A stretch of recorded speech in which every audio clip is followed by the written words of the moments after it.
Hello everyone, स्वागत करता हूं आप सभी का नेक्स्ट ओवर की ये बोर्ड एक्सप्रेस सीरीज में, जहां पर चैप्टर का नाम है dual nature of radiation and matter. कहने के लिए बहुत छोटा सा चैप्टर है, लेकिन इसका वेटेज बहुत अच्छा खासा है। 4 मार्क्स का अप्रोक्सीमेटली डेटा कहता है कि 4 मार्क्स का सेशन 4 मार्क्स का चैप्टर रहेगा। लेकिन अगर प्रीवियस ईयर की ओर नजर की जाए तो 2024 में एक मार्क्स के 2 क्वेश्चन, 2 मार्क्स के 3 क्वेश्चन। 2023 की बात की जाए, एक मार्क्स के 6 क्वेश्चन, 2 मार्क्स के 3 क्वेश्चन, 3 मार्क्स का और 5 मार्क्स का एक क्वेश्चन पूछा गया है। ये एक पेपर की बात नहीं की जा रही, एवरेज निकाला गया है। जितने भी तुम्हारे पेपर सेट होते हैं उन सभी के मिला के एवरेज निकाला गया है।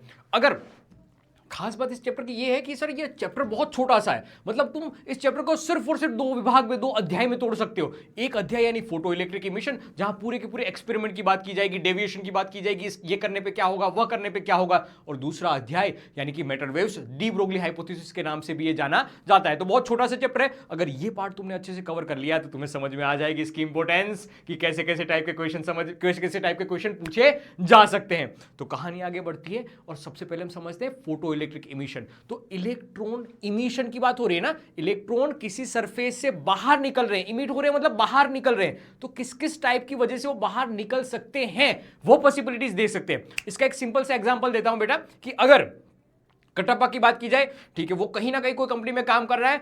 अगर उसको वहां से बाहर निकालना है तो उसके ऊपर कोई कर्जा है ना, वो कर्जा अगर चुका दिया जाए, तब वो बाहर निकल सकता है ना। मतलब किसी ना किसी फॉर्म में, पैसे के फॉर्म में भी हो सकता है, क्या किसी एनर्जी के फॉर्म में भी उसको कर्जा चुकाया जा सका है और फिर वो इमिट होकर बाहर निकल जाए। तो कंडक्टर की सरफेस पे रहे फ्री इलेक्ट्रॉन को अगर अच्छी खासी एनर्जी दी जा सके, ताकि वो कंडक्टर ने उसके ऊपर जो कर्जा लगाया वो कर्जा भरपाई करके, कर्जे की भरपाई करके बाहर निकल जाए, उसी को कहा जाएगा इलेक्ट्रॉन इमिशन। अब देखिए क्वेश्चन पूछा जाता है 2 मार्क्स में, 3 मार्क्स में। 3 टाइप के इमिशन अपने सिलेबस में है। एक है थर्मोनिक इमिशन, कि उसको जो एनर्जी दी गई है वो हीट के फॉर्म में दी गई है, वो एनर्जी हीट के फॉर्म में दी गई है। इस सरफेस को हीट दो, गरम करो। इस सरफेस का कुछ टेम्परेचर होगा, उस टेम्परेचर की वजह से रहे फ्री इलेक्ट्रॉन ने कुछ एनर्जी गेन की, कुछ जो कर्जा था वो चुका के वो इस सरफेस से बाहर निकल गए, उस सरफेस से बाहर निकल गए, इमिट होने लगे। दूसरा एक इमिशन का टाइप यानी फील्ड इमिशन। अगर हम अच्छी खासी स्ट्रॉन्ग इलेक्ट्रिक फील्ड में, स्ट्रॉन्ग 10⁸ वोल्ट पर मीटर, बहुत स्ट्रॉन्ग, बहुत तगड़ी वाली इलेक्ट्रिक फील्ड में अगर कंडक्टर को रख दे, कोई मेटल सरफेस को रख दे, तो उसमें रहे फ्री इलेक्ट्रॉन्स एक एनर्जी गेन करेंगे इलेक्ट्रिक फील्ड के फॉर्म में, और मजबूर हो जाएंगे कि भाई बहुत पैसा आ गया मेरे पास, अब तो मैं गांव छोड़ के भागने वाला हूं, ये भाग निकले, कर्जा चुका के भाग रहे हैं। देख, कर्जा चुकाना जरूरी है हर केस में, यही है फोटो इलेक्ट्रिक इफेक्ट का खास बात। कर्जा चुकाना जरूरी है, ऐसे ही रातों रात भागना नहीं है। तीसरा पार्ट यानी photo electric effect, photo electric emission का नाम दिया जाएगा। यही अपने चैप्टर का पार्ट है, यही पूरा का पूरा डिटेल में पढ़ने वाले हैं। लेकिन छोटी छोटी बात यहां पर समझ ले, जो एनर्जी यहां पर मिल रही है वो लाइट एनर्जी के फॉर्म में, इलेक्ट्रोमैग्नेटिक वेव्स के फॉर्म में मिल रही है। अब हमें यह बात पता है कि वेव्स अगर कहीं आ रही है तो अपने साथ साथ एनर्जी और मोमेंटम दोनों लेके आ रही है। तो वो एनर्जी फोटोन के फॉर्म में होती है, फोटोन पैकेट के फॉर्म में होता है, एनर्जी पैकेट के फॉर्म में होता है। उस फोटोन पार्टिकल के बनी हुई वेव, उसी को नाम दिया गया है लाइट, इलेक्ट्रोमैग्नेटिक वेव्स। ठीक है सर, तो ये बात हमें समझ में आ रही कि फोटोन की एनर्जी लिखने का तरीका है E is equal to H F, जहां पर एफ है फ्रीक्वेंसी, और अदरवाइज एक फॉर्मूला ऐसा भी है ना, C is equal to F lambda, तो वहां से हमने लिख लिया hc/λ। फोटोन की एनर्जी कैसे लिखी जाएगी, hc/λ। देख, 3 प्रॉपर्टी हमें समझनी है। जो लाइट यहां पर गिर रही है उसके बारे में समझो, दूसरा पार्ट ये कर्जे वाली कहानी समझो, तीसरा पार्ट यहां से जो बाहर निकल रहे हैं उसके बारे में थोड़ा थोड़ा पार्ट समझो। तो 3 फोटो इलेक्ट्रिक इफेक्ट में 3 पार्ट पढ़नी है। ये फर्स्ट पार्ट जो गिर रहा है, जो कर्जे वाली कहानी है वो, और बाहर निकल रहे उसके बारे में हमें थोड़ी थोड़ी बातें समझनी है। तो बात ये समझ में आएगी कि फोटोन एनर्जी से साथ में लेके आता है, कैसे लिखी जाएगी, hc/λ या hf के फॉर्म में लिखी जाएगी। और तो और सर उसका मोमेंटम लिखना भी हमें आना चाहिए। एनर्जी पर स्पीड ऑफ लाइट मतलब बाई करके स्पीड ऑफ लाइट, एनर्जी का फॉर्म लिखा hc/λ, c कटेगा h मोमेंटम लिखा जाएगा किसका, फोटोन का। याद रखना, फोटोन का मोमेंटम लिखना, और यहां से जो इलेक्ट्रॉन बाहर निकल रहे हैं ना उसको हमने स्पेशल नाम दिया है फोटो इलेक्ट्रॉन। उस फोटो इलेक्ट्रॉन यानी एक तरह से पार्टिकल ही हुआ ना, तो पार्टिकल का मोमेंटम m/v लिखा जाएगा। इस इलेक्ट्रॉन के पास कोई अच्छी खासी काइनेटिक एनर्जी होगी, तो काइनेटिक एनर्जी के फॉर्म हमने लिख दिया 1/2 mv²। इसमें कोई नई बात नहीं है, बस नाम नया दिया गया है कि फोटो इलेक्ट्रॉन। लेकिन कहानी ये है कि फोटोन की एनर्जी लिखने का तरीका क्या है, ये क्वेश्चन पूछा गया है, ये क्वेश्चन यहां पर पूछा गया है। और मोस्ट प्रोबेबली देख ये क्वेश्चन पूछा गया था बोर्ड्स में, तो अब पॉसिबिलिटी ये है कि ये मोमेंटम का भी कोई क्वेश्चन बना दे। अब जरूरी नहीं है कि ऐसे एच क्या है, प्लांक कांस्टेंट 6.26 इंटू करके 10⁻34। अब जरूरी नहीं कि सीधा सीधा फॉर्मूला पूछ ले, वो न्यूमेरिकल वैल्यू में भी फंसा सकता है, लेकिन ये कहानी तुम्हारे दिमाग में बैठनी चाहिए मेरे लाल बाल गोपाल। और कहानी को आगे बढ़ते हैं और समझते हैं कि ये घटना कब होती है, ये घटना कब होती है। यहां पर जो कर्जा है ना, वो कर्जा को अपन 5 लिखेंगे, उस कर्जे को अपन 5 लिखेंगे। 5 मतलब कि सर इसके ऊपर कर्जा है, एग्जांपल के रूप में 5 लाख का कर्जा है, तुम इसको 4 लाख दोगे, मैं नहीं जाऊंगा। इलेक्ट्रॉन क्या बोलेगा, मैं नहीं जाऊंगा। एक तो 5 लाख का कर्जा है, तुम 4 लाख में मुझे भेजना चाहते हो, नहीं जाऊंगा। लेकिन अगर उसको 6 लाख या 10 लाख उस कर्जे से अपर वाली वैल्यू दी जाए तो वो जाना चाहता है, तो वो जाने के लिए राजी हो जाएगा। मतलब कि कर्जे वाली कहानी को हमने लिखा है वर्क फंक्शन 5, कर्जे वाली कहानी वर्क फंक्शन 5 के फॉर्म में लिखा जाता है। तो आइंस्टाइन साहब ने यहां पर एक दिमाग लगाया कि इक्वेशन बताई कि भाई तुम जो एनर्जी दे रहे हो उस एनर्जी में से कुछ कर्जा मिटाएगा, जो पैसा बचेगा वो पैसा उठा के ये भाग निकलेगा। तो जो जिस एनर्जी के साथ वो भाग निकलेगा वो काइनेटिक एनर्जी के ई इज इक्वल टू करके E-5, E-5 जो एनर्जी तुमने दी है किसके फॉर्म में, फोटोन के फॉर्म में एनर्जी मिल रही है ना, पार्टिकल 60 फोटोन एक पार्टिकल, जो पार्टिकल का बहुत बड़ा समूह जिसको हमने लाइट नाम दिया था। तो सर ये आ रहे हैं HF माइनस करके 5 लिखा, 5 हमारा वर्क फंक्शन। ठीक है, बढ़िया बात सर। अब इक्वेशन देखी जाए तो देख y is equal to mx plus c जैसा कुछ लिख रहा है, जहां पर k मैक्सिमम को हम y लिख लेते हैं, मतलब मैक्सिमम काइनेटिक एनर्जी की जिस किसी भी होगी उसके पास इतनी होगी, इससे ज्यादा तो हो ही नहीं सकती, वो लिखा है हमने। तो sir y is equal to mx plus c, हमें ये समझ में आ रहा है कि यहाँ पर m की वैल्यू h है, तो मतलब कि ये tan थीटा की वैल्यू यहां से बन जाएगी tan theta is equal to m, और m की वैल्यू हो जाएगी प्लांक कांस्टेंट h जितनी। हम y एक्सिस पे काइनेटिक एनर्जी ड्रॉ कर रहे हैं और x एक्सिस पे क्या ले रहे हैं, ये फ्रीक्वेंसी ले रहे हैं। ठीक है, इंटरसेप्ट क्या हो जाएगा, वर्क फंक्शन 5 जितना, ये वैल्यू किसकी इक्वल हो जाएगी, 5 वर्क फंक्शन के इक्वल।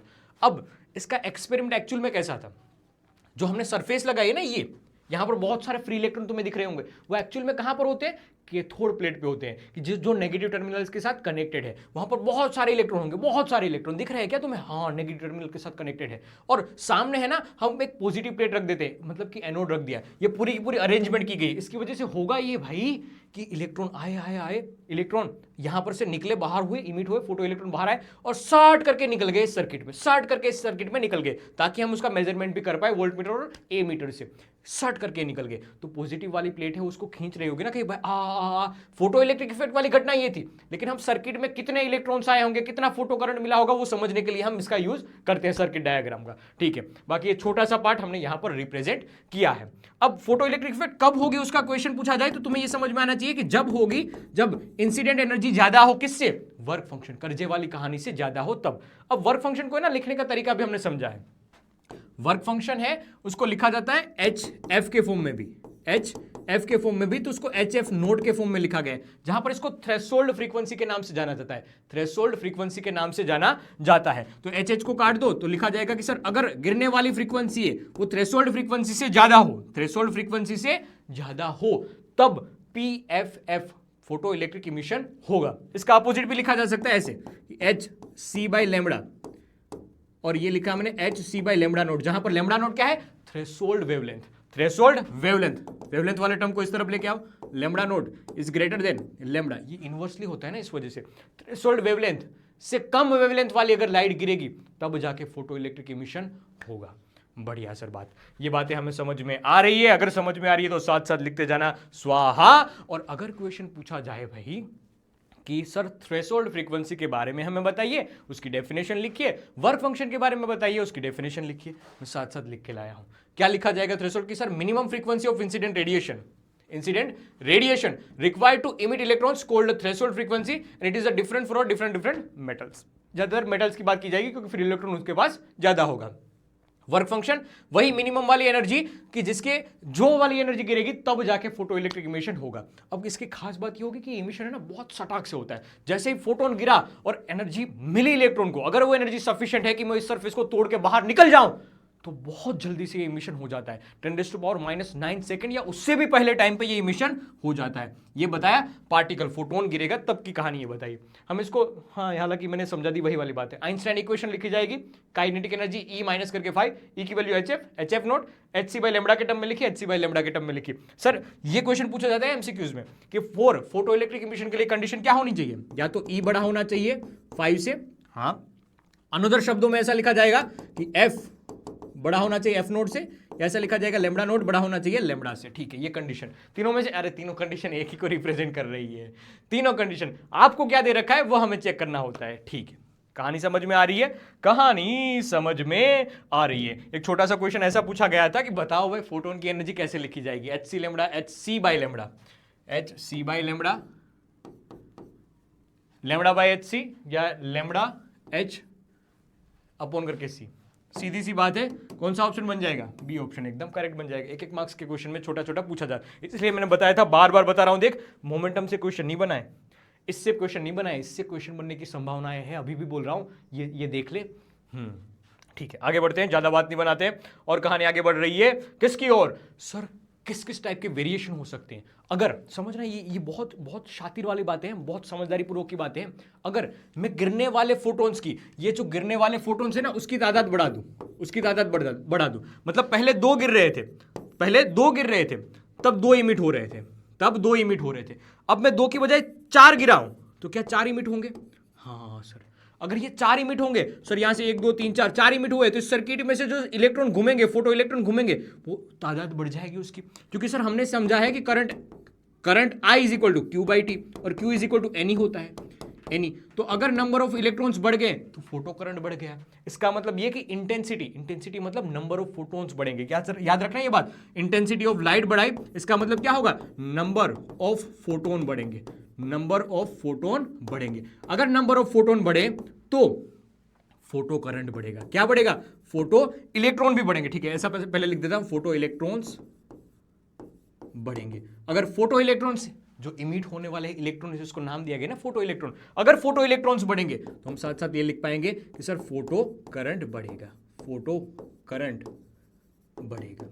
ठीक है, बहुत छोटी छोटी बातें हैं लेकिन काम की बातें हैं, फोटो करंट बढ़ेगा। ठीक है, इसके साथ साथ एक हाईलाइट करके एक पॉइंट लिख लेना कि फोटो करंट बढ़ेगा, लेकिन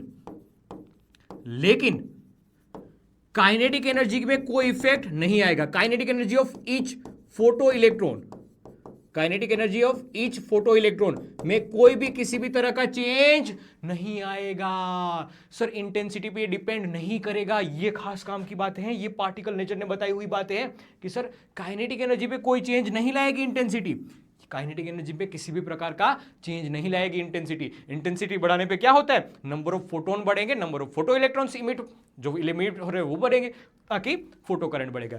जो यहां से बाहर निकले हैं उसकी एनर्जी में कोई इफेक्ट नहीं आएगा, उसकी काइनेटिक एनर्जी में कोई चेंज नहीं आएगा। काम की बात है, ध्यान देके समझना। ये एक पहला पार्ट हुआ, ये एक पहला पार्ट हुआ। देख एक छोटा सा क्वेश्चन इसके ऊपर करते हैं। क्या क्वेश्चन है अपने पास कि photoelectric emission occurs when a surface is radiated with the radiation of the frequency f1, मतलब कि यहां से अगर लाइट गिर रही है तो उसकी फ्रीक्वेंसी f1।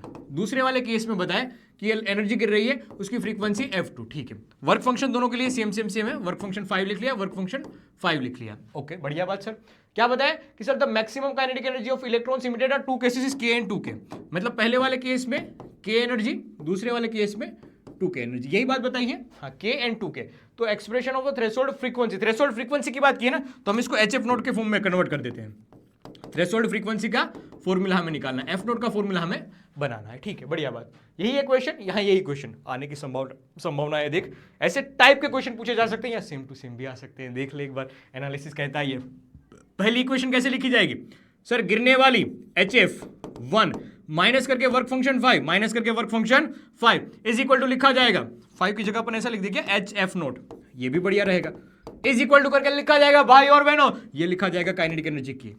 दूसरी इक्वेशन देख ले, सर गिरने वाली एनर्जी HF2 माइनस करके work function HF naught is equal to कितनी एनर्जी है इसके पास, काइनेटिक एनर्जी, बची हुई एनर्जी कितनी है 2k। क्या मैं एक काम कर सकता हूं, ये पहली वाली इक्वेशन जो बनी ना, पहली वाली इक्वेशन बनी वह सर दूसरी वाली इक्वेशन में चिपका देता हूं, मेरा काम आसान हो जाएगा। तो मैंने लिखना सीखा HF1 माइनस करके HF naught is equal to करके, देख आगे दुग्गी है ना, आगे ये 2 नंबर वाला काम है तो सबसे 2 मल्टीप्लाई में आ जाएगा। अगर 2 मल्टीप्लाई में आ जाएगा तो बन जाएगा 2 टाइम्स HF1 माइनस करके 2 टाइम्स HF नोट, सबका H आपस में मर जाएगा। बचेगा क्या इक्वेशन में, बचेगा इक्वेशन में F1 माइनस करके F naught is equal to करके 2 टाइम्स F1 माइनस करके 2 टाइम्स F नोट। अब हमें F नोट की इक्वेशन बनानी है, तो 2 टाइम्स F नोट इस तरफ आ जाएगा, तो नेगेटिव है तो पॉजिटिव हो जाएगा, पॉजिटिव में से एक बार निकल गया तो F नोट हो जाएगा। बढ़िया बात सर। 2 टाइम्स F1, मेरे ख्याल से कहीं F2 था, हाँ ये F2 था, ये F2 था, ये F2 था। 2 टाइम्स F1 और ये F2 उस तरफ गया माइनस करके F2। देख ले तो एक बार इक्वेशन देख ले, सही से देख ले, सही से देख लो मेरे भाई, क्या ये बात इक्वेशन तुम्हें समझ में आई कि नहीं आई? देख देख देख, हमने एक इक्वेशन यहां से बनाई e-5 से, दूसरी इक्वेशन यहां से बनाई, दोनों को मर्ज करना चाहा, आगे दो नंबर वाला काम है तो इसलिए 2 से सबको मल्टीप्लाई कर दिया और सिंप्लीफाई किया, इस तरफ लाया। सही है। थ्रेशोल्ड फ्रीक्वेंसी की इक्वेशन आ गई। तुम इसको अच्छे से लिखोगे कि according to the Einstein photoelectric emission we can write the first equation like this and the second equation like this. फिर सिंप्लीफाई कर दो, कैलकुलेशन कर दो, आंसर निकाल दो। ठीक है, ये एक बढ़िया बात हुई। अब कहानी दूसरे क्वेश्चन की ओर, स्टॉपिंग पोटेंशियल की ओर, कि यहां से जो इलेक्ट्रॉन बाहर आ रहे हैं, मैं ऐसी क्या घटना करूं कि यहां पर इलेक्ट्रॉन पहुंचे ही ना। तो ऐसा बताया गया कि इसके पास कुछ एनर्जी है ना, वो एनर्जी लेके ये इस तरफ क्यों आ रहा है? क्योंकि पॉजिटिव टर्मिनल दिख रहा है। तो क्यों ना मैं इसको नेगेटिव टर्मिनल कर दूं, क्यों ना मैं इस एनोड वाली प्लेट को नेगेटिव टर्मिनल में कन्वर्ट कर दूं। बात तो सही है सर, किया जा सकता है। तो हमने चाहा कि इस एनोड वाली प्लेट के ऊपर भी नेगेटिव चार्ज लगा दो, बहुत तगड़ा वाला, तो पोटेंशियल मुझे उल्टा करना पड़ेगा, पोटेंशियल मुझे चेंज करना पड़ेगा। तो कोई ऐसा पोटेंशियल में बढ़ाता गया, नेगेटिव में उसकी वैल्यू बढ़ाता गया, क्योंकि मैंने नेगेटिव किया तब भी 2-4 इलेक्ट्रॉन थे वो पहुंच रहे थे, तब भी 2-4 फोटो इलेक्ट्रॉन पहुंच रहे थे, मैंने और नेगेटिव वैल्यू बढ़ा दी। तो सर देखिए, ये फोटो इलेक्ट्रॉन जो आ रहा है वो भी खुद नेगेटिव, ये प्लेट वाले इलेक्ट्रॉन्स भी नेगेटिव, तो दोनों नेगेटिव के बीच में बहुत तगड़ा वाला एक रिपल्सिव फोर्स होगा।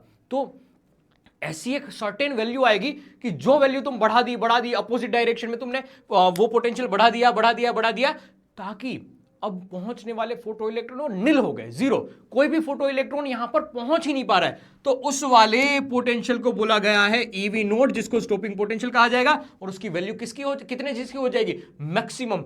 ये वाले से जितना जो भी मैक्सिमम काइनेटिक एनर्जी लेके आ रहा होगा ना, उसकी जितनी कर दो, उसकी जितनी वैल्यू इसकी रख दो।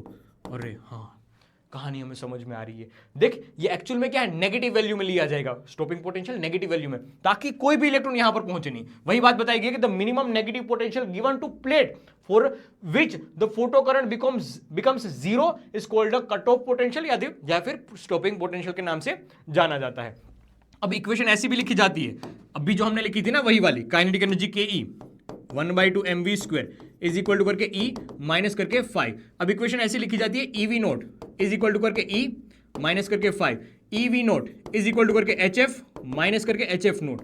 ऐसी भी इक्वेशन बनाई जाती है, और सेम y वर्सेस x का ग्राफ भी इसमें ड्रॉ किया जा सकता है, y वर्सेस x का ग्राफ ड्रॉ किया जा सकता है। सेम ऐसा भी लिखा जा सकता है, EV note is equal to H C by lambda minus करके H C by lambda nought. Same to same type का ग्राफ भी ड्रॉ किया जा सकता है। ये स्टॉपिंग पोटेंशियल की कहानी थी, जिसपे एक क्वेश्चन छोटा छोटा ये भी पूछा गया था कि बताओ, अगर ये वी नोट है और यहां 1/λ का ग्राफ दे रखा है, तो बताओ इसमें स्लोप की वैल्यू कितनी होगी। देख, स्लोप की वैल्यू पूछी गई है, तो देख कहानी वही की वही है। मैंने ये जहां पर ये कहानी छोड़ी है वहीं से क्वेश्चन बनाया। देख, E V note is equal to H C by, यही वाली इक्वेशन में वापस लिख रहा हूं, E V note is equal to H C by lambda minus करके H C by lambda nought. क्या मेरी बात समझ रहे हो क्या? हाँ, कोई बड़ी बात है इसमें?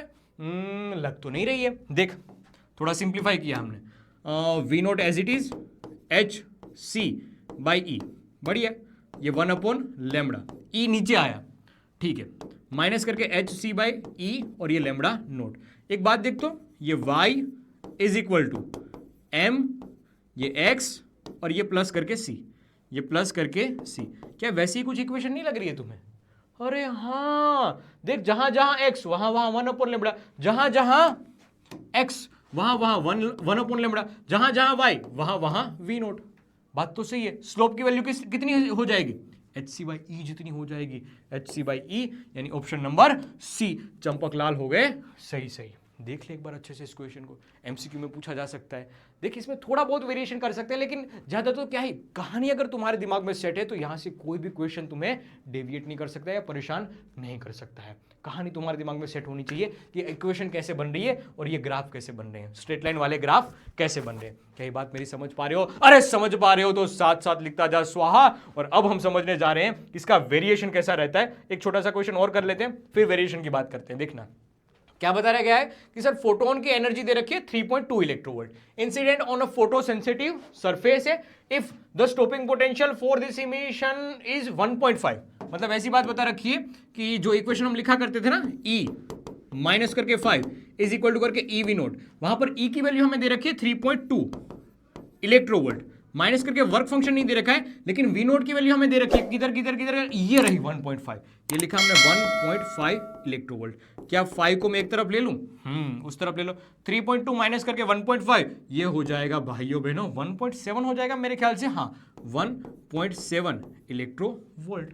तो हो जाएगा बी ऑप्शन एकदम सटीक। 2023 में क्वेश्चन पूछा गया था, अप्रोक्सीमेटली 2023 या 22 में, लेकिन ऐसे टाइप के क्वेश्चन पूछे जा सकते हैं। अब देख तुम्हें ये परेशान करेंगे तो कैसे करेंगे, तुम्हें ये h की वैल्यू है ना, ये E की वैल्यू है, वो डायरेक्ट नहीं दी गई होगी, या हो सकता है तुम्हें डायरेक्ट ना देके ऐसे दे दे HC बाई लेमडा के टर्म में, या तुम्हें लेमडा की वैल्यू निकालनी पड़ेगी, लेमडा की वैल्यू या दे रखी होगी तो तुम्हें E की वैल्यू निकालनी पड़ेगी, या HF के फॉर्म में दे दे, फ्रीक्वेंसी दे दे, तो ये दोनों में से कोई एक चीज दे देंगे, लेमडा दे देंगे या F की वैल्यू दे देंगे, ऐसा हो सकता है। अब इसके भी एक शॉर्टकट ट्रिक बता देता हूं, अगर लेमडा दे रखी है तो ऐसा कर देना 12400 अपॉन करके लेमडा एंगस्ट्रोम में लेना, क्या लेना, लेमडा एंगस्ट्रोम में लेना, और तुम्हें मिल जाएगी ये एनर्जी फोटोन की, एनर्जी फोटोन की किसके टर्म में लेनी है, ये एनर्जी फोटोन के टर्म में, लेकिन याद रखना इलेक्ट्रोवोल्ट में ये एनर्जी आएगी, किस में आएगी, इलेक्ट्रोवोल्ट में ये एनर्जी आएगी। ये शॉर्टकट ट्रिक है, याद रखना, शॉर्टकट एमसीक्यू के लिए यूज करना है, न्यूमेरिकल के लिए अपन को डायरेक्ट यूज इसका नहीं करना है, न्यूमेरिकल के लिए अपन सीधी मेथड से आगे बढ़ेंगे, ठीक है, आगे बढ़ सकते हैं, बढ़ सकते हैं। एक क्वेश्चन बोर्ड में ऐसा भी पूछा गया था कि पोटेंशियल का वेरिएशन समझाओ हमें, अगर इंटेंसिटी को घटाया या फ्रीक्वेंसी को बढ़ाया तब क्या वेरिएशन लिखा जाएगा, तो कहानी समझना, मैंने आपको कहीं ना कहीं एक बात बताई है कि इंटेंसिटी से काइनेटिक एनर्जी पे चेंज नहीं आता है, सेम बात, क्योंकि तुम्हारे दिमाग में ये सेट होना चाहिए कि काइनेटिक एनर्जी मैक्सिमम वाली फॉर फोटोन के लिए, फॉर फोटोन के लिए किसके इक्वल हो जाएगी, स्टॉपिंग पोटेंशियल के इक्वल हो जाएगी। अब ये किस पे डिपेंड करता है, ये डिपेंड करता है फ्रीक्वेंसी पे, ये डिपेंड्स ऑन फ्रीक्वेंसी।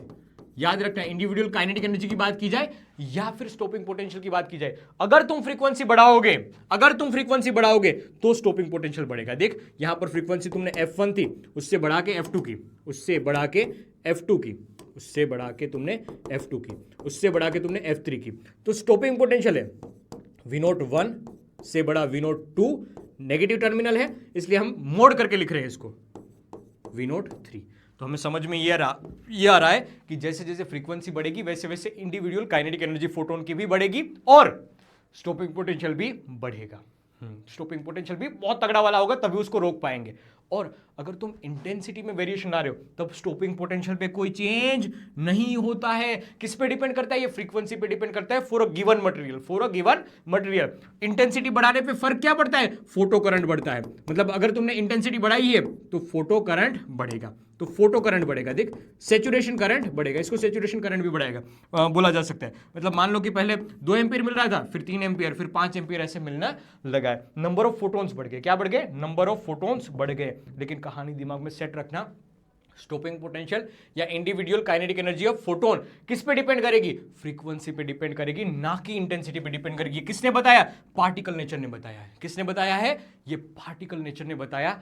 फोटो की जो लाइट गिर रही है उसका पार्टिकल नेचर ये कहता है। फोटो इलेक्ट्रिक इफेक्ट एक्चुअल में ये कहती है, ये ऑब्जर्वेशन से हमें ये बातें पता चली है, ये ऑब्जर्वेशन से हमें बातें पता चली है, ठीक है, ये ऑब्जर्वेशन से पता चली। लेकिन फोटो इलेक्ट्रिक इमिशन को एक पहले वेव थियरी से भी एक्सप्लेन करने की कोशिश की थी। तो उन्होंने ये बात बताई थी कि एक्चुअल में घटना ऐसी होती है कि जैसे लाइट गिरी, इलेक्ट्रोमैग्नेटिक वेव्स गिरी, तो अपने साथ कुछ एनर्जी लेके आएगी, और वो एनर्जी है ना, वो इंटेंसिटी पे डिपेंड करती है।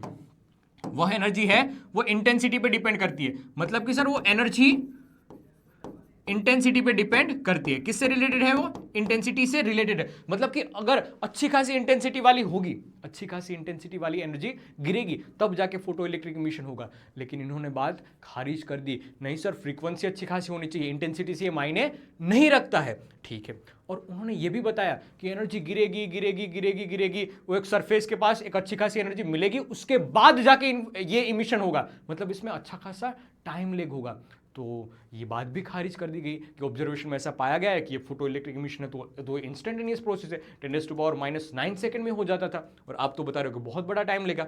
ठीक है, तो ये छोटे छोटे पॉइंट्स है वो मैं साथ साथ लिख के लाया हूं, तुम बात समझना कि ये बता रहा था, वेव थियरी बता रही थी कि एनी फ्रीक्वेंसी के लिए घटना होगी, एनी फ्रीक्वेंसी के लिए घटना होगी, बस इंटेंसिटी प्रॉपर होनी चाहिए, जो कि बात प्रैक्टिकल पॉइंट ऑफ व्यू से हमें ऑब्जर्वेशन पॉइंट ऑफ व्यू से मैच होती हुई नहीं दिखी। फिर ये भी बात हमें समझ में आई कि उन्होंने बताया कि टाइम लेगा, अच्छा खासा लेगा, वेव थियरी ने बताया कि टाइम लेगा, बहुत अच्छा खासा टाइम लेगा, लेकिन नहीं सर, पार्टिकल नेचर ने ये बताया कि बहुत छोटे टाइम पीरियड में बाहर निकल जाएगी, और ऑब्जर्वेशन में भी यही मिल रहा था। तो बताया गया कि सर वो डिपेंड करेगी, अच्छी खासी फ्रीक्वेंसी होनी चाहिए, फोटो इलेक्ट्रिक इमिशन होने के लिए अच्छी खासी फ्रीक्वेंसी होनी चाहिए, प्रॉपर फ्रीक्वेंसी होनी चाहिए, इंटेंसिटी से ये डिपेंड नहीं करेगी, इंटेंसिटी फोटो करंट से रिलेटेबल है।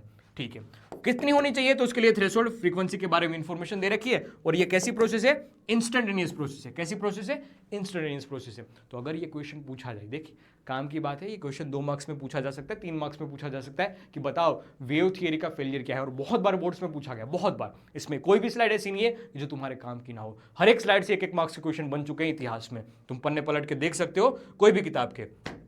दूसरा अध्याय क्या कहता है ये अध्याय कहता है मैटर वेव्स के बारे में, कि जैसे तुमने बताया कि लाइट है वो भी फोटॉन्स नाम के पार्टिकल की बनी हुई है, उसकी एनर्जी और मोमेंटम लिखना भी तुमने सीखा, तो वैसे रेडिएशन का ड्यूअल नेचर हुआ ना, रेडिएशन को आज तक हम वेव कहते आ रहे थे, तो उसका पार्टिकल नेचर तुमने प्रूव किया। ठीक है, अब मैटर कि जिसको आज तुम पार्टिकल मान रहे थे, मैं खुद पार्टिकल, आप खुद पार्टिकल, तो हम तो पार्टिकल है, हम तो छोटे छोटे पार्टिकल है, हमारे पास कोई वेव नेचर नहीं है। तो डी ब्रोगली हाइपोथेसिस ने बताया कि सर मैटर के पास भी एक वेव नेचर होता है, मैटर के पास भी एक वेव नेचर होता है। मास m अगर अच्छी खासी वेलोसिटी से भाग रहा है तो उसके पास एक वेवलेंथ होगी जो लिखी जाएगी hc, जो लिखी जाएगी lambda is equal to h/p, p को लिखा जाएगा मास m इंटू करके v। ठीक है, अब देख अच्छी खासी अगर स्पीड होगी, बहुत अच्छी खासी स्पीड होगी, तो मास m को है ना रिप्लेस भी किया जाता है ऐसे m नॉट अपॉन करके 1/v² माइनस करके c²। अगर अच्छी खासी कंपैरेटिव स्पीड हो, c के कंपैरिजन में स्पीड हो, तब ये लिखा जाएगा। m नॉट क्या है, रेस्ट मास के फॉर्म में लिखा जाता है। बहुत नील, मतलब इससे क्वेश्चन नहीं बनते ज्यादा, लेकिन फिर भी तुम्हें एक फॉर्मूला पता होना चाहिए, m को इस केस में रिप्लेस किया जा सकता है। ठीक है, बढ़िया बात। अब देख कभी कभी m के है ना, मतलब तुमने लिखा है कि lambda is equal to h/p, ठीक है, कभी कभी काइनेटिक एनर्जी के फॉर्म में भी इसको कन्वर्ट करना पड़ सकता है, जैसे कि kinetic energy is equal to लिखते हो 1/2 mv²। हाँ, अब क्या तुम्हें पता है, मैं अगर m से मल्टीप्लाई कर दूं, m से डिवाइड कर दूं, ये बन जाएगा p²/2m। हाँ सर, तो यहां से इक्वेशन बन जाएगी काइनेटिक एनर्जी की, p की इक्वेशन बन जाएगी ऐसी, p momentum is equal to करके 2m/ke। तो कभी कभी ये इक्वेशन का भी यूज करना पड़ सकता है, इसलिए हम लिखते हैं कि lambda is equal to h/p, otherwise h/2m kinetic energy ke। ऐसे छोटे छोटे क्वेश्चन भी पूछे जा सकते हैं।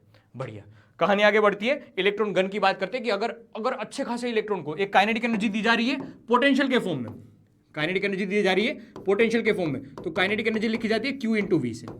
अगर इलेक्ट्रॉन गन की ही हम प्रॉपर बात कर रहे हैं, तो यहां पर काइनेटिक एनर्जी लिखी जाती है काइनेटिक एनर्जी के इज इक्वल टू करके Q into V is equal to करके E इंटू वी। तो यहां से फॉर्मूला लिखा जाता है ऐसे, लैम्बडा इज इक्वल टू करके H अपॉन करके अंडर रूट में 2me, और काइनेटिक एनर्जी की जगह E इंटू वी लिखा जाता है। अब मास ऑफ इलेक्ट्रॉन पता है, E की वैल्यू पता है, H की वैल्यू पता है, सारी वैल्यू तुम अगर लिख दो और एक शॉर्टकट ट्रिक से इसका आंसर बनाना चाहो तो एंगस्ट्रॉम में तुम्हें इसका आंसर मिलेगा ऐसे 12.27 अपॉन करके अंडर रूट में V वोल्टेज। जो भी तुमने वोल्टेज सप्लाई किया है इस बक्से में रख दो, तुम्हें आंसर मिल जाएगा, तुम्हें आंसर मिल जाएगा। किसकी कहानी थी? मैटर वेव्स की कहानी थी। ठीक है सर, इस वेव्स को नाम दिया गया स्पेशल वाला मैटर वेव्स। छोटे छोटे क्वेश्चन यहां से पूछे गए हैं, देख ग्राफिकल पॉइंट ऑफ व्यू से कि P वर्सेस लैम्बडा का ग्राफ कैसा होगा। तो हमने लिखना सीखा कि P इज इक्वल टू करके H बाई लैम्बडा। तो सीधी सीधी बात है, 1/प्रोपोर्शनैलिटी वाला खेल है, 1/प्रोपोर्शनैलिटी वाला खेल है। तो सर इसका ग्राफ बन जाएगा कुछ रेक्टेंगुलर हाइपरबोला टाइप का, घटता हुआ कुछ ग्राफ बन जाएगा। बाकी छोटे छोटे क्वेश्चन ऐसे पूछे गए हैं कि बताओ काइनेटिक एनर्जी ऑफ फोटोन के लिए, प्रोटॉन के लिए इतनी है, अल्फा पार्टिकल के लिए इतनी है, काइनेटिक एनर्जी दे दी। हाँ, एक छोटा सा क्वेश्चन देख लेते हैं। प्रोटॉन और किसकी बात है, ये अल्फा पार्टिकल की, अल्फा पार्टिकल की काइनेटिक एनर्जी दोनों की दे रखी है। काइनेटिक एनर्जी के फर्स्ट के लिए 4 और दूसरे वाले के लिए भाइयों बहनों दे रखी है 1 इलेक्ट्रोवोल्ट। अब बता रखा है कि the ratio of de Broglie wavelength associated with them हमें बतानी है। ठीक है, क्या हमने लिखना सीखा कि लेमडा का फॉर्मूला होता है h अपॉन अंडर रूट में 2mke। हाँ सर, ये बात हमने सीखी है। क्या मास ऑफ प्रोटॉन हमें पता है? ऐसे लिख लेते हैं mp is equal to m, और अल्फा पार्टिकल होता है 2he4, 2he4। तो mass of alpha particle 4 times of proton हो जाएगा, 4 टाइम्स ऑफ प्रोटॉन हो जाएगा। तो लिखा जाएगा यहां पर lambda p is equal to h upon करके अंडर रूट में 2m और k की जगह 4 आ गया। हाँ, इसमें भी कोई आपत्ति नहीं है। लेमडा अल्फा के लिए देखना h अपॉन करके अंडर रूट में 2 टाइम्स, ठीक है 2 टाइम्स। मास कितना है अल्फा पार्टिकल का? 4 है। और तो और लिखा जाएगा इसको 1 इलेक्ट्रोवोल्ट। ठीक है, ये बात भी हमें समझ में आई है। अगर हम इसको सिंप्लीफाई करे अरे 2 और ये 4, 2 और ये 4, हाँ 2m काइनेटिक एनर्जी, ठीक है। और ये 2 और 4, तो अगर मैं दोनों का रेशियो ले लूं, देख सोल्व कर सिंप्लीफाई कर, इसको सिंप्लीफाई कर। अरे गोलू भाई, दोनों को सिंप्लीफाई कर। क्या तुम्हें पता नहीं चल रहा है? लेमडा फॉर प्रोटॉन और लेमडा फॉर अल्फा दोनों के लिए सेम ही है। तो lambda proton by lambda alpha is equal to 1 हो जाएगा, दोनों का रेशियो 1 हो जाएगा। तो ऑप्शन कौन सा वाला सही हो जाएगा? बी फॉर बबीता जी वाला ऑप्शन सही हो जाएगा। ऐसे छोटे छोटे क्वेश्चन पूछे जा सकते हैं। अब ये क्वेश्चन ऐसे थे कि जो 2 मार्क्स में भी पूछे जा सकते, 3 मार्क्स में भी पूछे जा सकते हैं। हर एक स्लाइड इंपॉर्टेंट है। अब साथ साथ मैं कुछ ऐसे क्वेश्चन भी लाया हूं कि जो पूछे जाने की संभावनाएं बहुत ज्यादा है संभावनाएं, ठीक है। तो मैं उस क्वेश्चंस के सॉल्यूशन भी साथ साथ लिख के लाया हूं। तो आपको डिस्क्रिप्शन पे जाके या ऐप पे जाके नोट्स डाउनलोड करनी है, या साथ साथ तुम स्क्रीनशॉट भी लेते जाओ। इसका लिखे हुए हैं सॉल्यूशन, कहीं उधर उधर भटकने की जरूरत नहीं है। देख ले, अच्छे से समझ ले, हाथ से लिखे गए सॉल्यूशन है, इसलिए 100% तुम्हें समझ में आएंगे। फिर भी कहीं डाउट लगे, कमेंट बॉक्स आपके लिए खुला है, वहां से तुम देखते जाओ। तो ये पूरी की पूरी बात है dual nature of radiation and matters की, dual nature of radiation and matter की। Thank you very much. इस सेशन का करते हैं स्वाहा।